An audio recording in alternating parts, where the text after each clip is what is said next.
Hello dear students, എല്ലാവർക്കും സുഖമാണെന്ന് വിചാരിക്കുന്നു. നമ്മൾ ഇന്ന് SSLC എക്സാമിൻ്റെ ഭാഗമായിട്ട് നിങ്ങൾക്ക് A+ ഉറപ്പാക്കാൻ വേണ്ടിയിട്ട് ഇംഗ്ലീഷ് ക്ലാസ്സസിൻ്റെ ഒരു വീഡിയോ സീരീസ് ഇവിടെ സ്റ്റാർട്ട് ചെയ്യാൻ പോവുകയാണ്. സിലക്ട് ചെയ്യപ്പെട്ടിട്ടുള്ള എല്ലാ യൂണിറ്റുകളിൽ നിന്നും സിലക്ട് ചെയ്യപ്പെട്ടിട്ടുള്ള ക്വസ്റ്റ്യൻസും അതിൻ്റെ ആൻസേഴ്സും ആയിരിക്കും ഈ വീഡിയോ സീരീസിൽ നമ്മൾ ഡിസ്കസ് ചെയ്യുക. ഇന്ന് നമ്മൾ സ്റ്റാർട്ട് ചെയ്യുന്നത് വീഡിയോ സീരീസിൻ്റെ ഫസ്റ്റ് വീഡിയോ ആണ്. This is the first video of the coming series of videos. Okay, അപ്പോൾ അതിൽ നമ്മൾ ഇന്ന് ഡിസ്കസ് ചെയ്യുന്നത് ഫസ്റ്റ് യൂണിറ്റിലെ, അതായത് ട്രയൽസ് ആൻഡ് ട്രയംസ് എന്ന് പറഞ്ഞ യൂണിറ്റ് ഉണ്ടല്ലോ, ആ യൂണിറ്റിലെ കുറച്ച് ക്വസ്റ്റ്യൻസ് ആണ് നമ്മളിന്ന് ഡിസ്കസ് ചെയ്യാൻ പോകുന്നത്. ഇതിൽ നമ്മൾ അധികം കോമഡിയോ തമാശയോ കാര്യങ്ങളോ ഒന്നും ഉണ്ടാവില്ല. വളരെ കൃത്യമായിട്ടുള്ള കണ്ടൻറ്റ് ക്രിയാത്മകമായിട്ട് നമ്മൾ വീഡിയോയിലൂടെ നിങ്ങൾക്ക് ചെയ്തുതരും. അപ്പോൾ നിങ്ങൾ ഈ ചാനൽ ഫോളോ ചെയ്തിട്ട് ക്ലാസ് കേട്ടാൽ തീർച്ചയായിട്ടും അവസാനമാകുമ്പോഴേക്കും നിങ്ങൾക്ക് ഇംഗ്ലീഷിൻ്റെ ക്ലാസ്സസിൽ കോൺഫിഡൻസ് ഉണ്ടാവും. മാത്രമല്ല A+ വളരെ ഈസി ആയിട്ട് കിട്ടാനും സഹായിക്കും. അപ്പോൾ ലെറ്റ്സ് സ്റ്റാർട്ട്. ഓക്കെ, നമ്മൾ ഫസ്റ്റ് ഡിസ്കസ് ചെയ്യുന്നത്, നമ്മളൊക്കെ ക്വസ്റ്റ്യൻ പേപ്പർ നോക്കിക്കഴിഞ്ഞാൽ, നിങ്ങൾ ഏത് ക്വസ്റ്റ്യൻ പേപ്പർ എടുത്ത് നോക്കിക്കഴിഞ്ഞാലും കോമൺ ആയിട്ട് കാണുന്ന അല്ലെങ്കിൽ നമുക്ക് ഉറപ്പിക്കാൻ പറ്റുന്ന കുറച്ച് ടൈപ്സ് ഓഫ് ക്വസ്റ്റ്യൻസ് ഉണ്ട്. അപ്പോൾ ഏത് ക്വസ്റ്റ്യൻ പേപ്പർ എടുത്താലും ഫസ്റ്റ് ക്വസ്റ്റ്യൻ എന്ന് പറയുന്നത് എന്തായിരിക്കും? Read the following passage and answer the question എന്നായിരിക്കും. അപ്പോൾ നമ്മൾ ഫസ്റ്റ് യൂണിറ്റിലെ ഫസ്റ്റ് ചാപ്റ്റർ ആയിട്ടുള്ള the old man with enormous wings, A very old man with enormous wings എന്ന് പറഞ്ഞ ചാപ്റ്റർ ഉണ്ടല്ലോ, നിങ്ങൾക്ക് എല്ലാവർക്കും പരിചയമുള്ള ചാപ്റ്റർ ആയിരിക്കും. ആ വെരി ഓൾഡ് മാൻ വിത്ത് ഇനോമസ് വിങ്സ് എന്ന് പറയുന്ന ചാപ്റ്ററിലെ ഒരു പാരഗ്രാഫ്, ഒരു പാസേജ് ഇവിടെ സ്ക്രീനിൽ കാണിച്ചിട്ടുണ്ട്. സോ ഞാൻ ഈ പാരഗ്രാഫ് വായിക്കാം, അതിനുശേഷം നമുക്ക് അതിൽ നിന്ന് സെലക്ട് ചെയ്യപ്പെട്ട ക്വസ്റ്റ്യൻസ് നോക്കാം, എന്നിട്ട് നമുക്ക് ഒരുമിച്ച് അതിൻ്റെ ആൻസേഴ്സ് ഒന്ന് കണ്ടെത്താൻ ശ്രമിക്കാം. Okay, let's get started. Okay, ഞാനത് വായിക്കാൻ പോവാണ്, എല്ലാവരും ശ്രദ്ധിക്കണം. The man was dressed like a rag picker. There were only a few faded hairs left on his bald skull and very few teeth in his mouth. His pitiful condition seemed that of a drenched great-grandfather. This took away any sense of grandeur he might have had. His huge bizarre wings, dirty and half-plucked, were entangled in the mud. They looked at him so long and so closely that Pelayo and Elisenda very soon overcame their surprise.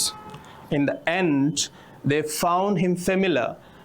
Then they dared to speak to him. He answered in an incomprehensible dialect with a strong sailor's voice. Okay, ഈ പാരഗ്രാഫിൻ്റെ അർത്ഥം ഒന്ന് പെട്ടെന്ന് പറഞ്ഞുതരാം. The man was dressed like A rack picker.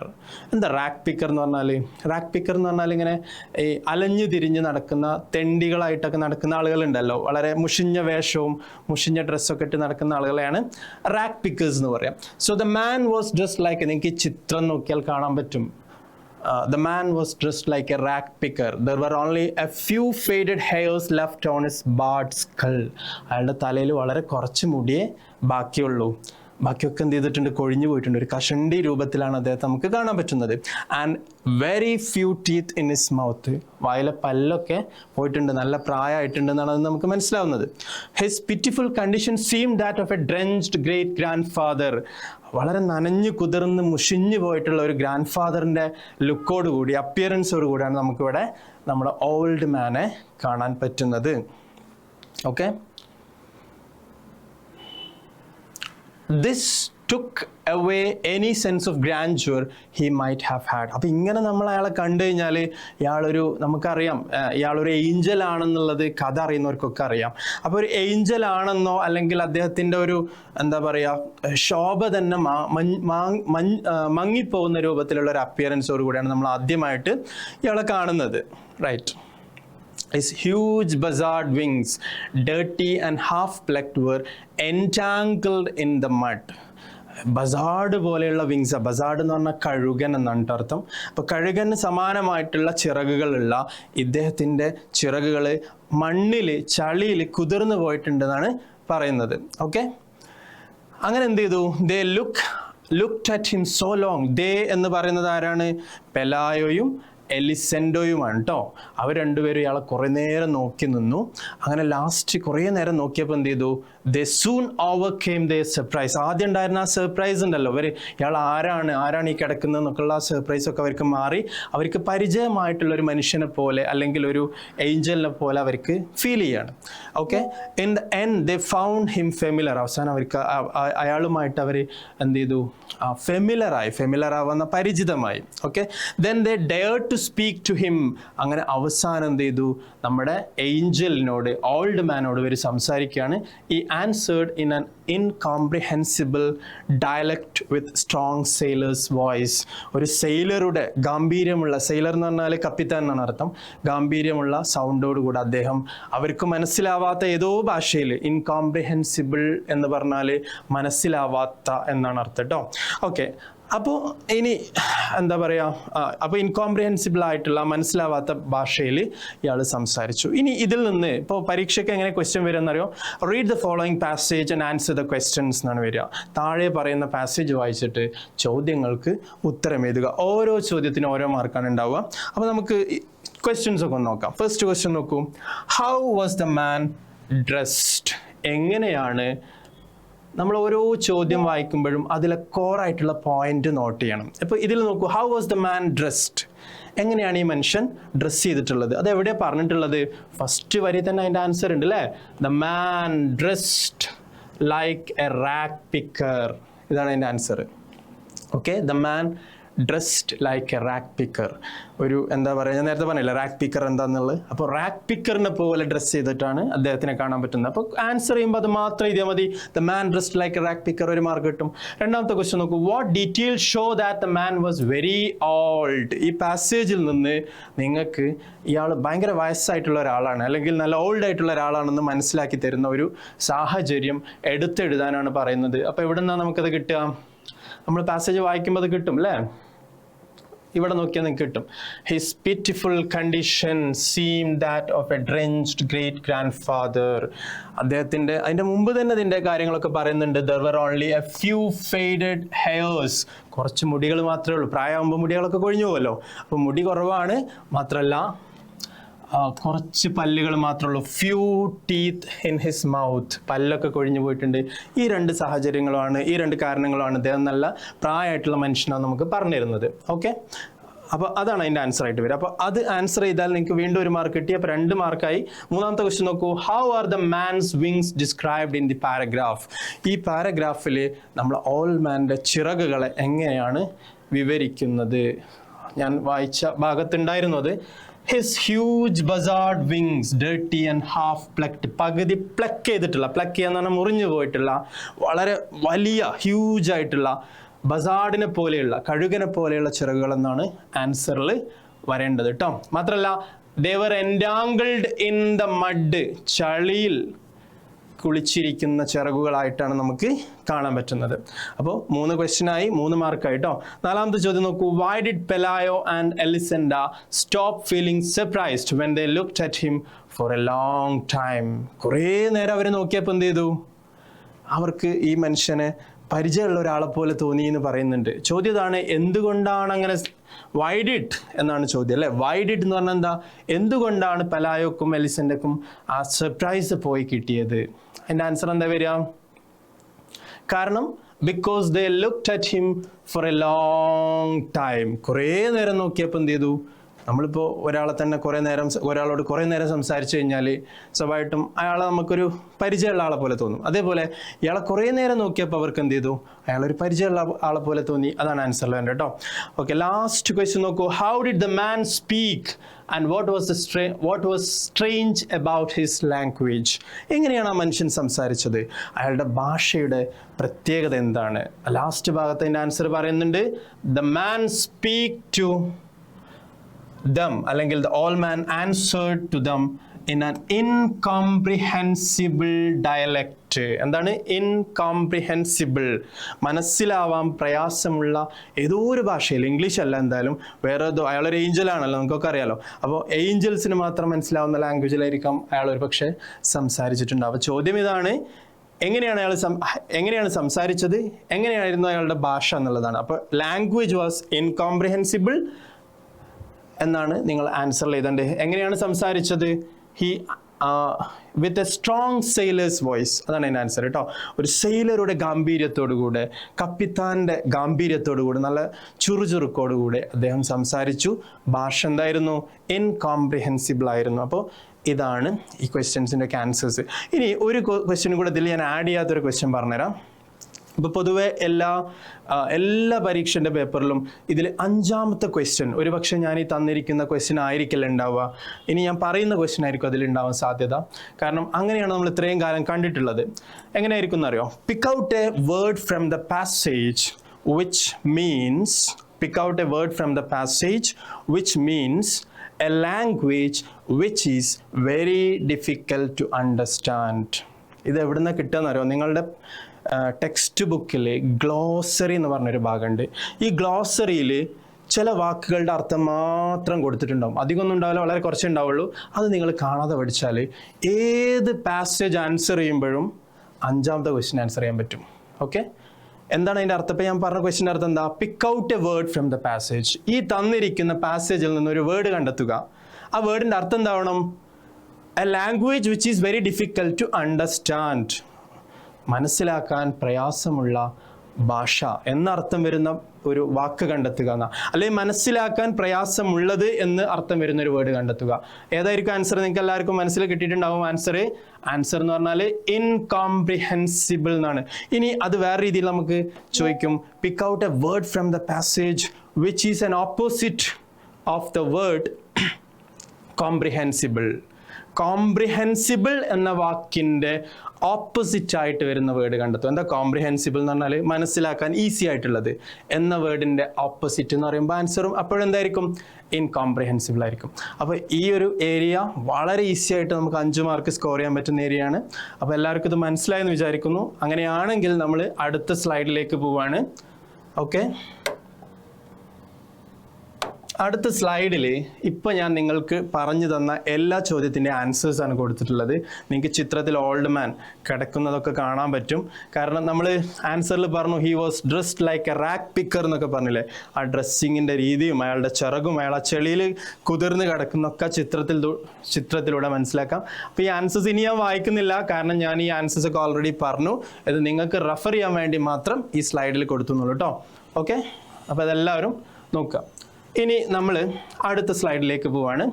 അടുത്ത question ആണ് അടുത്ത സ്ലൈഡിൽ പറയാൻ പോകുന്നത്. ഏതായിരിക്കും ചാപ്റ്റർ എന്ന് നിങ്ങൾക്ക് ഈ സ്ലൈഡ് കണ്ടപ്പോൾ മനസ്സിലായിട്ടുണ്ടാവും.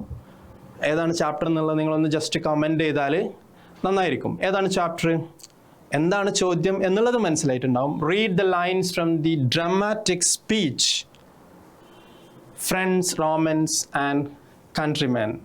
നിങ്ങൾക്ക് പരിചയമുള്ള ഒരു സ്പീച്ചാണ്, നിങ്ങൾക്ക് എല്ലാവർക്കും പരിചയം ഉണ്ടാവും. കാരണം ലിറ്ററേച്ചറിൽ തന്നെ വളരെ ഫേമസ് ആയിട്ടുള്ള ഒരു സ്പീച്ചാണ്. വില്യം ഷേക്സ്പിയർ എന്ന് പറഞ്ഞ സാഹിത്യകാരൻ എഴുതിയിട്ടുള്ള ജൂലിയസ് സീസർ എന്ന നാടകത്തിലെ മാർക്ക് ആൻ്റണിയുടെ സ്പീച്ചാണ് ഫ്രണ്ട്സ്, റോമൻസ് ആൻഡ് കൺട്രിമെൻ. ഈ സ്പീച്ചിൻ്റെ സെലക്ട് ചെയ്യപ്പെട്ട കുറച്ച് വരികളാണ്. ശരിക്കും ഇതൊരു പോയം പോലെ നമുക്ക് എന്ത് ചെയ്യാൻ വായിക്കാൻ പറ്റും. കാരണം പോയത്തിൻ്റെ എല്ലാ ക്വാളിറ്റീസും ഒരു പോയറ്റിക്കാലിറ്റി ഉള്ള അല്ലെങ്കിൽ ആസ്വദിക്കാൻ പറ്റുന്ന ഒരു സ്പീച്ചാണ്. അതുകൊണ്ട് തന്നെ ഞാനിത് ഒരു പോയം പോലെ നിങ്ങൾക്ക് പറഞ്ഞുതരാം. ഓക്കെ, പോയത്തിലൊരു സ്റ്റാൻസ് എടുത്ത പോലെയാണ് എടുത്തിട്ടുള്ളത്. ചെയ്യേണ്ട എന്താണ്? Read the following lines from the speech and answer the questions that follow. താഴെ പറയുന്ന വരികൾ വായിച്ചിട്ട് നേരത്തെ പറഞ്ഞതുപോലെ കുറേ ക്വസ്റ്റ്യൻസ് ഉണ്ട്, അത് ആൻസർ ചെയ്യാൻ ശ്രമിക്കാം. അപ്പോൾ നമുക്ക് ആദ്യം ആ ലൈൻസ് ഒക്കെ ഒന്ന് വായിച്ചു നോക്കാം അല്ലേ. He was my friend, faithful and just to me, but Brutus says he was ambitious, and Brutus is an honorable man. He hath brought many captives home to Rome, whose ransom did the general coffers fill. Did this in Caesar seem ambitious? ശരിക്കും ഇത് ഇങ്ങനെയൊക്കെ പറയണം, കാരണം അതൊരു റെട്ടോറിക്കൽ quality ഉള്ള സ്പീച്ചാണ്. അതായത് കണ്ടാൽ തന്നെ അല്ലെങ്കിൽ ഈ സ്പീച്ച് കേട്ടാൽ തന്നെ എന്താണ് ആ ഒരു സ്പീച്ചാണ്, അല്ലെങ്കിൽ അത് ഭയങ്കര പവർഫുൾ ആണെന്നുള്ളത് തോന്നും. നമ്മൾ ആ ഒരു ഡ്രാമയിലൊക്കെ അത് അങ്ങനെ തന്നെയാണ് വിവരിച്ചിട്ടുള്ളത് കേട്ടോ. ഓക്കെ, ബാക്കി വായിക്കാം. Whose ransom did the general coffers fill? Did this in Caesar seem ambitious? അല്ലേ, ambitious rhetorical question ആണ്. When that the poor have cried, Caesar hath wept. Ambition should be made of sterner stuff. Yet Brutus says he was ambitious, and Brutus is an honorable man. ഒരൊറ്റ stand തന്നിട്ടുള്ളൂ. ഇത് ശരിക്കും ഇതിലാറുണ്ട്, നമുക്ക് ഒറ്റ stand തന്നിട്ടുള്ളൂ, അതിൽ നിന്നുള്ള questions ആണ് തന്നിട്ടുള്ളത്. അപ്പോൾ നമുക്ക് ഓരോ ക്വസ്റ്റ്യൻസ് ഒന്ന് ഡിസ്കസ് ചെയ്താലോ. ഫസ്റ്റ് ക്വസ്റ്റ്യൻ ഞാൻ ഇവിടെ നമ്പർ ഇടാൻ മറന്നതാണ്, കുഴപ്പമില്ല, ഞാൻ ഇവിടെ നമ്പർ ഇടുന്നുണ്ട്. നമ്പർ 1, ക്വസ്റ്റ്യൻ നമ്പർ 1 നോക്കൂ. Who does Antony call his friend, faithful and just? മക്കളെ, നിങ്ങൾക്ക് ഇതിൻ്റെ കഥ അറിയുമെന്നാണ് ഞാൻ വിശ്വസിക്കുന്നത്. ശരിക്ക് മാർക്ക് ആന്റണി എന്ന് പറയുന്നത് ജൂലിയസ് സീസറിൻ്റെ വലങ്കൈയാണ്. അദ്ദേഹത്തിൻ്റെ ഒരു ബോസം ക്ലോസ് ഫ്രണ്ടായിരുന്നു ആര്, മാർക്ക് ആന്റണി. മാർക്ക് ആന്റണിയെ പോലെ സീസറിൻ്റെ ഫ്രണ്ടാണെന്ന് പ്രറ്റൻഡ് ചെയ്തൊരു മനുഷ്യനുണ്ടായിരുന്നു, അല്ലെങ്കിൽ അങ്ങനെ നടിച്ചൊരു മനുഷ്യനുണ്ടായിരുന്നു. അയാൾ ആരാണ്? അയാളുടെ പേരാണ് ബ്രൂട്ടസ്. അപ്പോൾ സീസർ നടുവിൽ നിൽക്കുന്നു, വലത്ത് ഭാഗത്ത് ബ്രൂട്ടസ് ഉണ്ട്, അല്ലെങ്കിൽ വലത്ത് ഭാഗത്ത് ആന്റണി ഉണ്ട്, ഇടത്ത് ഭാഗത്ത് ആരുണ്ട്? ബ്രൂട്ടസ് ഉണ്ട്. അങ്ങനെ 3 പേര് ഒരു ട്രയോ ആയിരുന്നു. അവർ ട്രയോ എന്ന് പറഞ്ഞാൽ ഒരു ത്രിമൂർത്തികൾ എന്നൊക്കെ പറയുന്ന രൂപത്തിൽ ഭയങ്കര ക്ലോസ് ഫ്രണ്ട്സ് ആയിരുന്നു. അങ്ങനെ സീസറിനെ ലാസ്റ്റ് വധിക്കാൻ വേണ്ടിയിട്ട് പ്ലാൻ ഇടാണ്. സീസറിനെ എന്തിനാ വധിക്കുന്ന അറിയോ? സീസറിനെ വധിച്ചാൽ ആ അധികാരം തനിക്ക് കിട്ടുമെന്നുള്ള അതിമോഹം കാരണം ബ്രൂട്ടസ് ഒരു 12ഓളം വരുന്ന കൺസ്പിറേറ്റേഴ്സിനെ, ഒരു ഗൂഢസംഘത്തിനെ നിയോഗിക്കുകയും ആ ഗൂഢസംഘത്തിൻ്റെ സഹായത്തോടുകൂടി നമ്മളെ സീസറിനെ കൊല്ലാൻ വേണ്ടിയിട്ട് പ്ലാൻ ആക്കുകയും ചെയ്യാണ്. അങ്ങനെ സീസറിനെ കൊല്ലുന്ന സമയത്ത്, സീസറിനെ വാള് വെച്ചിട്ട് വെട്ടിക്കൊല്ലുന്ന സമയത്ത് സീസർ എല്ലാ ആളുകളുടെയും 12 ആളുകളുടെയും മുഖത്തേക്ക് നോക്കുന്നുണ്ട്. ആ സമയത്ത് അവസാനമായിട്ട് നോക്കിയത് ആരെയെന്നറിയോ? ബ്രൂട്ടസിനെയാണ്. ആ സമയത്ത് ബ്രൂട്ടസിനോട് സീസർ ഒരു ചോദ്യം ചോദിക്കുന്നുണ്ട്. യു ടു ബ്രൂട്ടസ്, നീയുമുണ്ടോ ബ്രൂട്ടസ് ഇതിലെന്ന് ചോദിക്കുന്നുണ്ട്. അപ്പോൾ ശരിക്കും അത്രയും കാലം ക്ലോസ് ഫ്രണ്ടായിരുന്ന ബ്രൂട്ടസും എന്നെ കൊല്ലാൻ വന്നു എന്നുള്ള ഒരു ഭയങ്കരമായ ശങ്കയിലായിരുന്നു. അത് ശരിക്കുണ്ടല്ലോ നമ്മളെ ശരിക്കും യു ടു ബ്രൂട്ടസ്. ഞാൻ ചോദ്യത്തിലേക്ക് വരാം, അതിൻ്റെ മുമ്പ് ഇതിലൂടെ നിങ്ങൾക്ക് കഥയും കൂടെ പറഞ്ഞു തരാം എന്നുള്ളതാണ് ഞാൻ ഉദ്ദേശിക്കുന്നത്. അപ്പോൾ ശരിക്കുണ്ടല്ലോ ബ്രൂട്ടസ് ചതിച്ചതാണ് സീസറിനെ. ഇതുകൊണ്ടാണ് നമ്മളിപ്പോൾ നമ്മളെ ഏറ്റവും വേണ്ടപ്പെട്ട ഒരു ഫ്രണ്ട് നമ്മളെ ചതിച്ചു കഴിഞ്ഞാൽ നമ്മൾ പറയും യു ടു ബ്രൂട്ടസ് എന്ന് പറയാം. ശരിക്കും ഒരു ഫ്രേസാണ്, അതങ്ങനെ ഒരു ഉപയോഗമാണ്. നമ്മളെ ഏറ്റവും വേണ്ടപ്പെട്ട ഒരാൾ നമ്മളെ ചതിക്കുമ്പോൾ നമ്മൾ പറയുന്ന ഒരു പ്രയോഗമാണ്. അപ്പോൾ ശരിക്കും എന്നിട്ട് എന്ത് ചെയ്തു എന്നറിയോ? ആ ബ്രൂട്ടസ് സീസറിൻ്റെ ഫ്യൂണറൽ സെറിമണി എന്ന് പറഞ്ഞു കഴിഞ്ഞാൽ എന്താണ്? ശവസംസ്കാര ചടങ്ങിൽ വന്നിട്ട് സംസാരിക്കുകയാണ്. എന്താണ്? ബ്രൂട്ടസ് ഒരു അംബീഷ്യസ് ആയിട്ടുള്ള ആളായിരുന്നു. ബ്രൂട്ടസ് ഭയങ്കര സ്വേച്ഛാധിപതിയായിരുന്നു, അല്ലെങ്കിൽ ബ്രൂട്ടസ് സ്വന്തം താല്പര്യങ്ങൾക്ക് പ്രാധാന്യം കൊടുത്ത ആളായിരുന്നു എന്നൊക്കെ പറഞ്ഞിട്ട് അയാൾ അങ്ങനെ സംസാരിക്കുകയാണ്. ഇത് ആന്റണിക്ക് പിടിച്ചില്ല. ആന്റണി എന്ത് ചെയ്തു? ആന്റണി ആ പ്രസംഗത്തിനുള്ള മറുപടിയായിട്ട് ഇങ്ങനെ ഒരു പ്രസംഗമായിട്ട് വരികയാണ്. എന്താണ് ഇതിൻ്റെ ഒരു കോണ്ടെക്സ്റ്റ്? കാരണം ഇത് നിങ്ങൾക്ക് അറിയൽ, ഇപ്പോൾ നമ്മൾ ക്വസ്റ്റ്യൻ ഡിസ്കസ് ചെയ്യുകയാണെങ്കിൽ കൂടി ഈ കഥ അറിയാത്ത ആരെങ്കിലും ഉണ്ടെങ്കിൽ മനസ്സിലായിക്കോട്ടെ എന്ന് കരുതിയിട്ടാണ് ഞാൻ ഇത്രയും പറഞ്ഞത്. അപ്പോൾ ഞാൻ പറഞ്ഞത് എന്താണെന്ന് വെച്ച് കഴിഞ്ഞാൽ, അങ്ങനെ ബ്രൂട്ടസിനുള്ള മറുപടി എന്നോളമാണ് മാർക്ക് ആന്റണി ഈ ഒരു പ്രസംഗിക്കുന്നത്. അപ്പോൾ അദ്ദേഹം പറയുന്നത് നോക്കൂ. He was my friend faithful. First അല്ല കേട്ടോ, ഈ സ്പീച്ചിൻ്റെ ഫസ്റ്റ് അല്ല, ഇടയിൽ നിന്ന് എടുത്തതാണ്. ഇങ്ങനെ തന്നെയാണ് പരീക്ഷയ്ക്ക് വരിക, കാരണം നമ്മൾ ഫസ്റ്റ് തന്നെ വരുമെന്ന് പ്രതീക്ഷിക്കാൻ പറ്റില്ല. അപ്പോൾ ഇത് ഇടയിൽ നിന്ന് എടുത്തതായാലും നമുക്ക് ആ കോണ്ടെക്സ്റ്റ് പെട്ടെന്ന് മനസ്സിൽ കത്തിക്കാൻ പറ്റണം. ഓക്കെ, അപ്പോൾ ഹി വാസ് മൈ ഫ്രണ്ട്. ആരാണ് ഇവിടെ ആന്റണിയുടെ ഫ്രണ്ട് എന്ന് പറയുന്നത്? സീസറാണ്. സീസർ എൻ്റെ ഫ്രണ്ടായിരുന്നു അല്ലേ?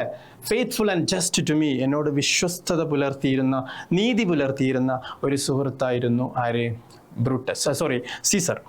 But Brutus says he was ambitious. പക്ഷേ നിങ്ങൾ എൻ്റെ പ്രസംഗത്തിന് മുമ്പ് ബ്രൂട്ടസിൻ്റെ പ്രസംഗം കേട്ടിട്ടുണ്ടാവും. ബ്രൂട്ടസ് പറഞ്ഞത് എന്താ? ഹി വാസ് ആംബിഷ്യസ് എന്ന് പറഞ്ഞാൽ ഭയങ്കര സെൽഫിന് ഇമ്പോർട്ടൻറ്റ് കൊടുക്കുന്ന ഒരാളായിരുന്നു ബ്രൂട്ടസ് എന്നാണ് നിങ്ങൾ കേട്ടിട്ടുണ്ടാവുക. And Brutus is an honourable man. അത് ശരിക്കും ഒരു കളിയാക്കലാണ്. And Brutus is an honourable man എന്ന് പറഞ്ഞാൽ ബ്രൂട്ടസ് ഇങ്ങനെ വലിയ സംഭവമായിട്ട്, ശരിക്കും ബ്രൂട്ടസ് ആണ് കൊന്നത് അല്ലേ?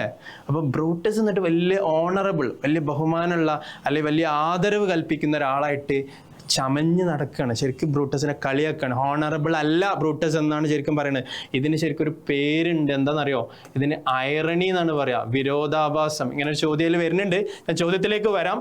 Okay, He hath brought many captives home to Rome. അവിടെ വീണ്ടും ആരെയാണ് പറയുന്നത്? സീസറിനെയാണ് പറയുന്നത്. സീസർ ഒരുപാട് തടവ് പുള്ളികളെ റോമിലേക്ക്, റോം എന്ന് പറയുന്നത് ഇവരുടെ എന്താ പറയുക ക്യാപിറ്റലാണ്, ഇവരുടെ രാജ്യത്തിൻ്റെ ഭരണസിരാ കേന്ദ്രമാണ്. അങ്ങോട്ട് എന്ത് ചെയ്തിട്ടുണ്ട്? ഒരുപാട് ഈ ജയിൽ പുള്ളികളൊക്കെ കൊണ്ടുവന്നിട്ടുണ്ട്. എന്ന് പറഞ്ഞാൽ ഈ ജയിൽ പുള്ളികളെ കൊണ്ടുവരുമ്പോൾ എന്ത് ചെയ്യും? അവരെ മോചിപ്പിക്കാൻ വേണ്ടി അയൽ രാജ്യം വീണ്ടും അവർക്ക് പൈസ കൊടുക്കേണ്ടി വരും അല്ലേ? അപ്പോൾ ഈ രാജ്യത്തിൻ്റെ വികസനത്തിന് വേണ്ടി അഹോരാത്രം പ്രയത്നിച്ച ഒരു മനുഷ്യനായിരുന്നു, ഒരു മഹാമനുഷ്യായിരുന്നു ആര്? സീസർ എന്നാണ് സ്പീച്ചിൽ ആന്റണി പറയുന്നത് കേട്ടോ. Whose ransom did the general coffers fill. ഈ റാൻസം എന്ന് പറഞ്ഞാൽ നമ്മുടെ ഈ ഖജനാവ് അല്ലേ, ഈ ജയിൽ പുള്ളികളെ മോചിപ്പിക്കാൻ വേണ്ടി ഇവർ പൈസ തരുമ്പോൾ അത് നമ്മളെ ഖജനാവുകളെ നിറച്ചു. എന്നിട്ട് ചോദിക്കുകയാണ്, did this in Caesar seem ambitious? ഇതാണോ നിങ്ങൾ പറഞ്ഞ അംബീഷ്യസ് ആയിട്ടുള്ള സീസർ? സെൽഫിഷ് എന്ന് പറഞ്ഞ സീസർ ഇതാണോ? അങ്ങനെയാണെങ്കിൽ സീസർ ഇങ്ങനെയൊക്കെയാണോ ചെയ്യുക? രാജ്യത്തിന് വേണ്ടി ഇങ്ങനെയൊക്കെ ചെയ്യുമായിരുന്നോ സീസർ എന്നാണ് ചോദിക്കുന്നത് കേട്ടോ.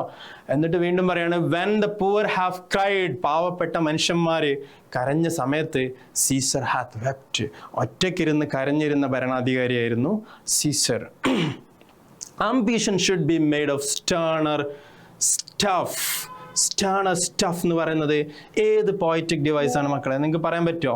Repetition of the consonant sound in the same line. ഒരേ വരിയിൽ കോൺസണന്റ് സൗണ്ട് റിപ്പീറ്റ് ചെയ്യുന്നത് ഞാൻ സാഹചര്യത്തിൽ ഇങ്ങനെ കണ്ടപ്പോൾ പറയാണ്. ഇത് നമ്മളെ ക്വസ്റ്റ്യനിൽ ആഡ് ചെയ്തിട്ടില്ല, പക്ഷെ നിങ്ങൾക്ക് എക്സ്പെക്ട് ചെയ്യാം ഇങ്ങനെ ഒരു ക്വസ്റ്റ്യൻ ഒക്കെ കേട്ടോ. അല്ലിട്രേഷൻ ആണ് ഇത്. Repetition of the same consonant sound in the same line is called alliteration. Okay, yes. Yet Brutus says he was ambitious. Ambition ഒന്നുമില്ലാത്ത സീസറിനെ കുറിച്ചിട്ട് പോലും ബ്രൂട്ടസ് പറഞ്ഞത് എന്താണ്? സീസർ അംബീഷ്യസ് ആയിരുന്നു. വീണ്ടും ലാസ്റ്റ് പറഞ്ഞ കളിയാക്കലാണ്, and Brutus is an honourable man. ഇതൊക്കെ പറയുന്ന ബ്രൂട്ടസ്, ചതിയനായ ബ്രൂട്ടസ് അല്ലേ, അദ്ദേഹം ഒരു ഓണറബിൾ മാൻ ആണ്. അത് കളിയാക്കലാണ്, അതൊരു ഐറണിയാണ്. ഞാൻ വീണ്ടും പറയാണ്, അത് ഐറണിയാണ്. ഇനി നമുക്ക് ക്വസ്റ്റ്യനിലേക്ക് പോവാം. ഫസ്റ്റ് ക്വസ്റ്റ്യൻ നോക്കൂ. Who does Antony call his friend faithful and just? Answer പറയൂ. ആരെയാണ് ആന്റണി അദ്ദേഹത്തിൻ്റെ ഫ്രണ്ടാണ്, അദ്ദേഹത്തിനോട് വിശ്വസ്തതയും നീതിയും പുലർത്തിയ മനുഷ്യനാണെന്ന് പറയുന്നത് ആരെയാണ്? ആൻസർ പറയുന്നുണ്ടാവും അല്ലേ? സീസർ ആണ്. ഓക്കെ, ജൂലിയസ് സീസർ എന്ന് എഴുതുക, അല്ലെങ്കിൽ വെറും സീസർ എന്ന് എഴുതിയാലും മാർക്ക് കിട്ടും. Okay, Caesar. സ്പെല്ലിംഗ് ഒക്കെ നിങ്ങൾ കാണാൻ പഠിക്കണം കേട്ടോ. സീസറിൻ്റെ സ്പെല്ലിംഗ് എഴുതുമ്പോൾ പല കുട്ടികളും CESAR എന്നൊക്കെ എഴുതും. അങ്ങനെയല്ല, സീസറിൻ്റെ സ്പെല്ലിംഗ് പേരല്ലേ എങ്ങനെയെങ്കിലുമൊക്കെ എഴുതാന്നല്ല, ക്യാരക്ടേഴ്സിൻ്റെ പേരൊക്കെ അതേപോലെ തന്നെ എഴുതണം, അല്ലെങ്കിൽ മാർക്ക് കിട്ടൂല. CASEAR എന്നാണ് സീസറിൻ്റെ spelling. Okay, question number 2. What does Brutus say about Caesar? Brutus സീസറിനെ കുറിച്ച് എന്താ പറഞ്ഞത്? കുറേ പറഞ്ഞിട്ടുണ്ട് അല്ലേ? എന്തൊക്കെയാണ് പറഞ്ഞത്? He was my friend, he was faithful to me, he was just to me, he brought many captives home to Rome. റോമിലേക്ക് ഒരുപാട് ക്യാപ്റ്റീവ്സിനെ, അതായത് ജയിൽ പുള്ളികളെ കൊണ്ടുവന്നിട്ടുണ്ട്. റോമിൻ്റെ കഫേഴ്സ്, ഖജനാവ് ഫില്ല് ചെയ്തിട്ടുണ്ട് എന്നൊക്കെ പറയുന്നുണ്ട് അല്ലേ? പൂവറായിട്ടുള്ള ആളുകൾ കരഞ്ഞ സമയത്ത് ഒറ്റയ്ക്കിരുന്ന് കരഞ്ഞ ആളാണ് സീസർ. ഇങ്ങനെയുള്ള കുറേ കാര്യങ്ങൾ സീസറിനെ കുറിച്ചിട്ട് ബ്രൂട്ടസ് പറയുന്നുണ്ട്. Question number 3. What did Caesar do with captives he brought to Rome? Captives എന്ന് പറഞ്ഞാൽ എന്താ? ജയിൽ പുള്ളികൾ. അപ്പോൾ ഈ ജയിൽ പുള്ളികളെ വെച്ചിട്ട് സീസർ എന്താ ചെയ്തത്? What did Caesar do with the captives he brought to Rome? എന്താ ചെയ്തതെന്ന് അറിയോ? ഈ ക്യാപ്റ്റീവ്സിനെ വെച്ചിട്ട് പൈസ ഉണ്ടാക്കി കൊടുത്തു രാജ്യത്തിന്. സീസർ മേക്ക്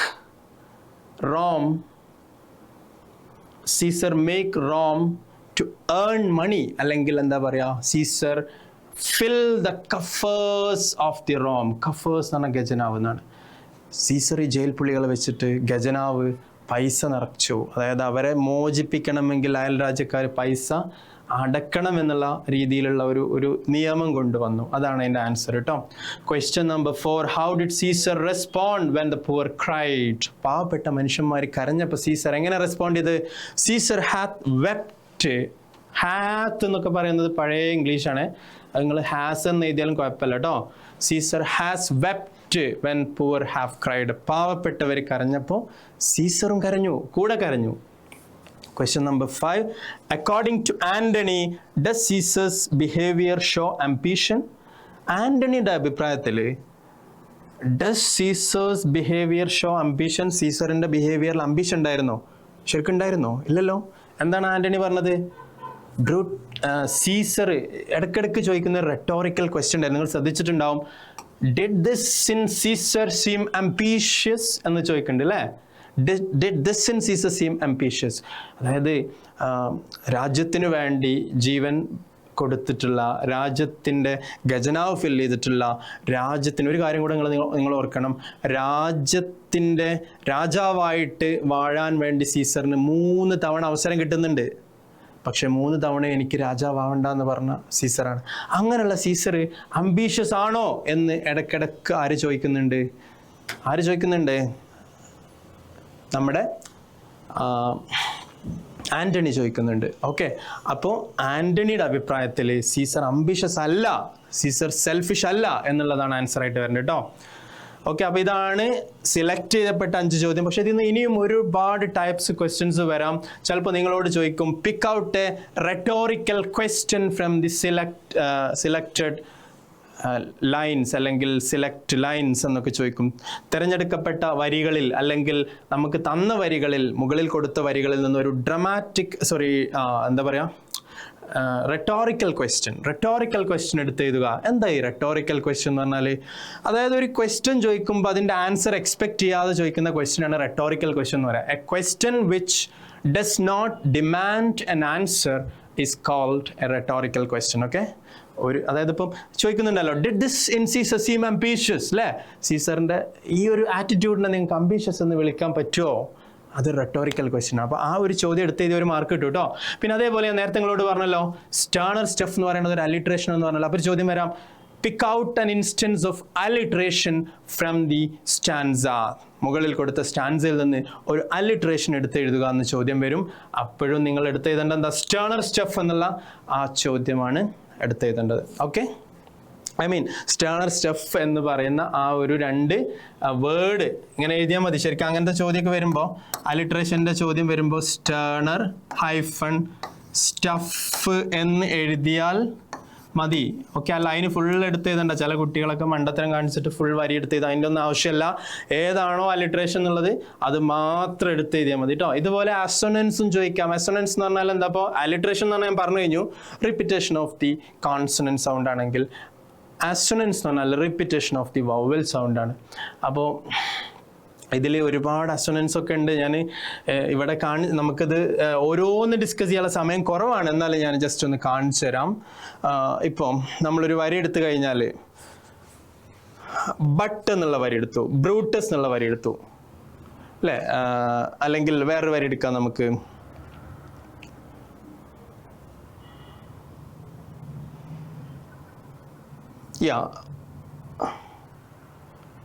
വളരെ സിമ്പിൾ ആയിട്ടുള്ളൊരു സാധനം എടുക്കാം. ഇവിടുന്ന് ഞാൻ ഡിഡ് എടുത്തു, ഇവിടുന്ന് ഞാൻ ഫിൽ എടുത്തു. മക്കളെ ശരിക്കും ശ്രദ്ധിക്കണേ.